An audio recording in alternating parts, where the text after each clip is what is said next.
പ്രശ്നം എന്താണെന്നറിയാമോ? ഞാൻ പറഞ്ഞ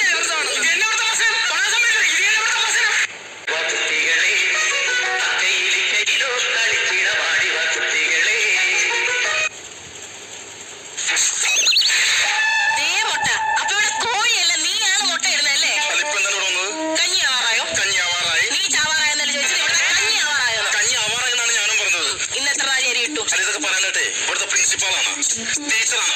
90 കാലഘട്ടത്തിൽ നീ ഞാനും കൂടി ഒരുമിച്ച് പഠിച്ച സ്കൂളാണ് ഇത്. പക്ഷെ ഇപ്പോൾ നീ തോറ്റ് തോറ്റ് പഠിച്ചോണ്ടിരിക്കുകയാണ്. നിങ്ങൾ ആണുങ്ങൾ മാത്രം ഇങ്ങനെ തോറ്റ് തോപ്പിട്ട് പഠിച്ചാ പോരാ, ഞങ്ങൾ പെണ്ണുങ്ങളോട് തോറ്റ് മുന്നിലേക്ക് വരട്ടെ. പുളിപ്പുണ്ടോടി?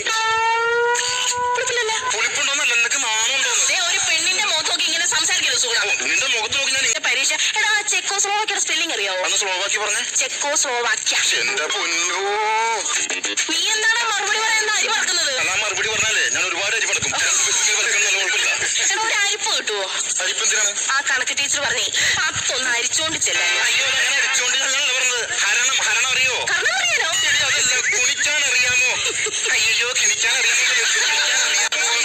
കൂട്ടാൻ അറിയോ? സാമ്പാർ കിളിക്കാനായിട്ട് വെക്കും ഞാൻ. അതെന്താണെന്നറിയാമോ, ഞാൻ എത്ര പഠിച്ചാലും അങ്ങോട്ട് തലേ കയറുന്നില്ല. അതെന്താ പ്രശ്നം അറിയാമോ? ഈ മാറി മാറി വരുന്ന സിലബസ് ആണ് പ്രശ്നം. ബസ്സുകളാകുമ്പോ മാറി മാറി വരും.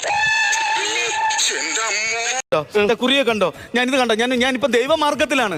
ഞാൻ അമ്പലം പള്ളിയായിട്ട് ഇങ്ങനെ നടക്കുകയാണ്. ഞാനാണെങ്കിൽ ഈ പാവങ്ങൾ മൊത്തം കൊണ്ടുപോയി കടലിൽ കൊണ്ടുവന്ന് കഴുകി കളഞ്ഞിട്ടാണ് ഞാൻ വന്നത്. പുറത്തല്ല പാവനാശത്താ, തിരുവനന്തപുരത്ത് തിരുവല്ലത്ത്, പിന്നെ ആലുവ മണപ്പുറത്താ അല്ലെന്ന് ഗംഗാ യമുന കാവേരി ഗോദാവരി. പെണ്ണുങ്ങളുടെ ലൈഫ് എന്തൊരു ലൈഫാണ്.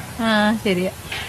കാര്യം അവർക്ക് ചെറിയ പ്രായത്തിൽ അച്ഛനമ്മമാരെ നോക്കിക്കോളൂ, ആങ്ങളമാരെ നോക്കിക്കോളൂ, കെട്ടിച്ചു വിട്ടാന്ന് പിന്നെ ഭർത്താക്കന്മാരെ നോക്കിക്കോളൂ, പിന്നെ മക്കള് നോക്കും, പിന്നെ ചെറുപ്പമാണ് കാണാൻ കൊള്ളാമെങ്കിൽ പോകുമ്പോൾ പൂവലന്മാര് നോക്കും.